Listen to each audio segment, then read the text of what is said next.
Hello guys, ഞങ്ങളുടെ വീട്ടിൽ പിരിഞ്ഞ പുതിയൊരു പൂവാണ്. എൻ്റെ പേര് ആരാധ്യ അച്ഛി. ഞാൻ പഠിക്കുന്നത് ആലപ്പുഴയിൽ നിന്നാണ്. ഇത് ചെറിയ സൂര്യകാന്തി എന്നാണ് ഇവിടെ അറിയപ്പെടുന്നത്. മുട്ട് വിരിയാൻ പോണ മുട്ടുകൾ ഇങ്ങോട്ടാണ്. ഇത് വിരിയാൻ പോണയാണ്. നാളെ വിരിയും.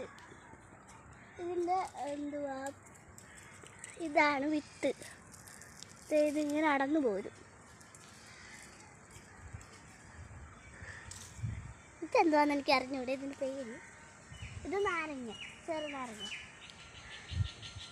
ഇത് മുള്ളു നാരങ്ങ എന്നാണ് ഞാൻ പറയുന്നത്. ഇതിൻ്റെ പേര് എനിക്ക് അറിഞ്ഞൂടാ. ഇത് ഞാൻ വിളിക്കുന്നത് താറാവ് പൂവ് എന്നാണ്. ഇത് താറാവ് പൂവാണ്. അവിടെ വിരിഞ്ഞ് നിൽക്കുന്നത്.